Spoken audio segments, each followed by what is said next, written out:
वंदे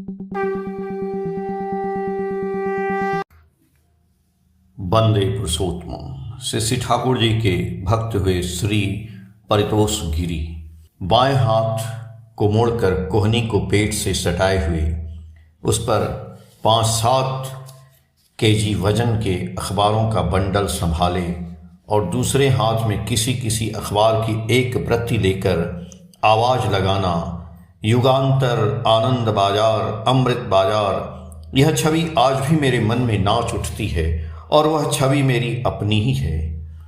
हाथ अवश हो जाने पर दूसरे हाथ में बंडल लेने से सुविधा होती, लेकिन बाएं हाथ से ग्राहक को सामान देना भी तो असम्मानजनक है। इसलिए भोर 4 बजे से दिन के 12 बजे तक उस एक ही हाथ से सब भार संभालना, शीत, ग्रीष्म, वर्षा, दीर्घ 45 वर्षों के इस निर्लस वृत्ति में विराम विश्राम का अवकाश प्रायः नहीं ही कहा जा सकता था सिर्फ इस जीविका को अवलंबन कर जीवन को निरापत्ता देने की प्राणपण चेष्टा। और लगता है इस श्रम के कारण शरीर भी खराब नहीं होता था, स्वस्थ रहता था। घर मेरा मेदिनीपुर के एक प्रत्यंत गांव राउतारपुर में है। अभी वहां से 2 मील दूर दक्षिण कल्याणपुर पिछावनी सत्संग केंद्र बना है। बचपन में ही माँ के आग्रह से हम भाई बहनों की दीक्षा हुई थी, किंतु चरम अभाव के कारण पेट भरने की ओर ही सारा ध्यान केंद्रित था। इष्टवृत्ति जो क्या है समझता भी नहीं था, सोचता भी नहीं था। न तो नियमित रूप से करना होता था और न भेजना। किशोरावस्था बीतने पर मेरे बड़े भाई जीविका की खोज में कलकत्ता चले गए। उन्हें राइटर्स बिल्डिंग के किसी विभाग में कैंटीन में काम भी मिल गया।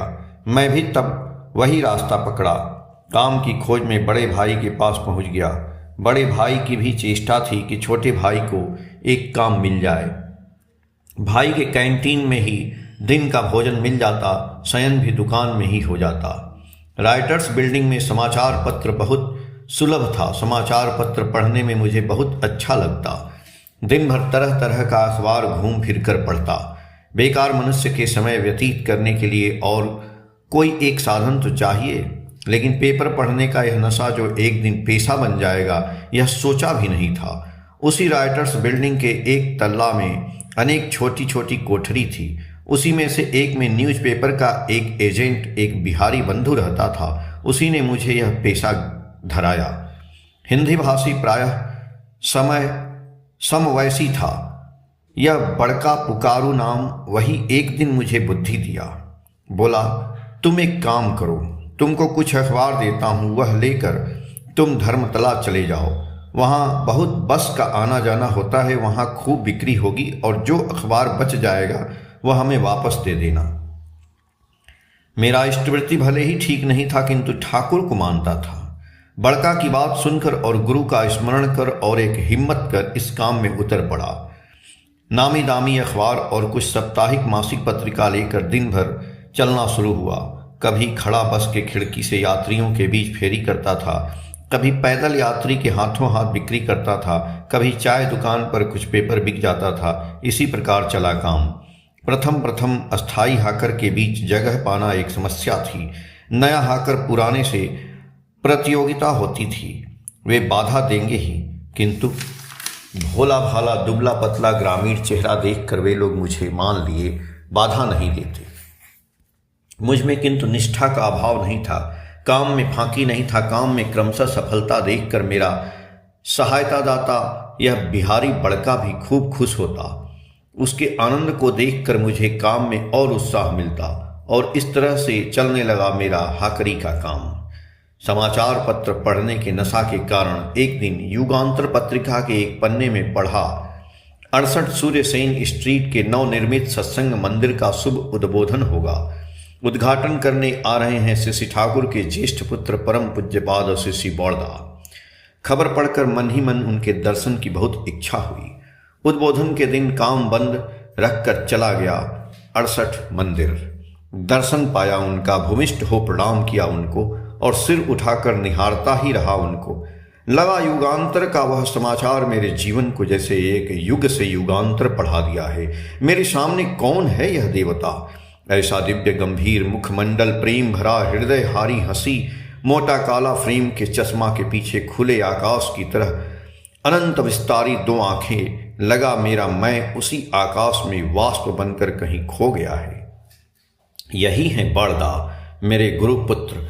कब बचपन में ही दीक्षा लिया था, लेकिन अब तक उनको देखा भी नहीं था, प्रणाम भी नहीं किया था।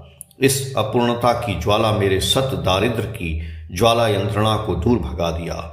योजन दूर जो ज्वाला अंतर को उन्मुक्त करता है, उनको देने की आकुलता, उसके उपशम के लिए लगता है स्वर्ग से अमृत की वर्षा होती है। 68 मंदिर के कर्मी गुरु भाइयों से परिचय हुआ। उनकी दर्दी अनुकंपा से विच्छिन्न नौका बचने की दिशा पाकर इष्ट कर्म के स्रोत में बह चला। अब फिर से नियमित इष्टवृत्ति शुरू हुआ। ठाकुरबाड़ी आना जाना शुरू हुआ। जीविका के अलावा भी जो जीवन को आगे ले चलने के लिए, जीवन को उपभोग करने के लिए ढेर करणीय है, यह उपलब्धि किया ठाकुर की सेवा में योग देकर। जीविका भी समान रूप से चला।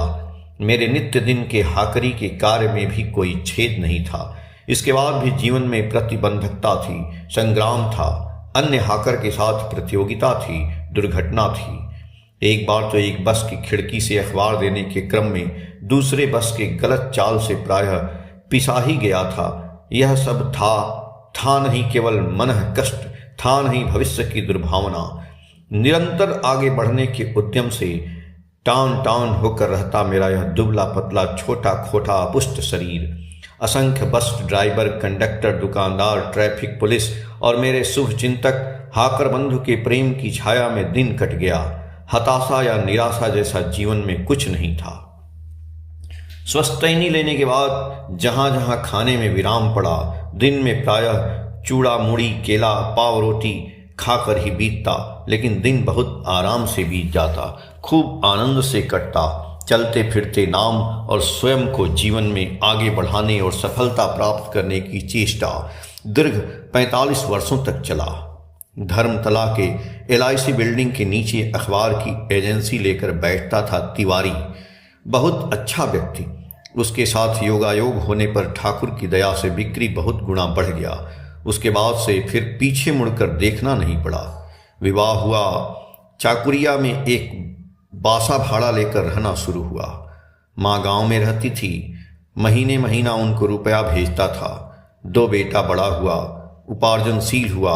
वे सभी ठाकुर मुखी थे, ठाकुर को लेकर चलते थे। माता पिता को सुख में रखने की चेष्टा करने थे। वे स्वार्थी नहीं थे। यही थी ये ठाकुर ग्रहण कर जीवन में चलने की मेरी सार्थकता। लॉकडाउन, कोरोना से पहले तक इसी प्रकार जीवन आगे बढ़ रहा था। कोरोना के बाद जीविका की अनिश्चितता जीवन को अन्य ओर खींच लिया। लड़के सब अब हाकरी का काम करने नहीं दिए। उधर गांव में धीरे धीरे बड़ा घर बन गया। आज मेरा वह घर उपयोजना केंद्र हो गया। उसी कार्य से गांव वापस आ गया। वहां नित्य ठाकुर के मनुष्य का आना जाना होता।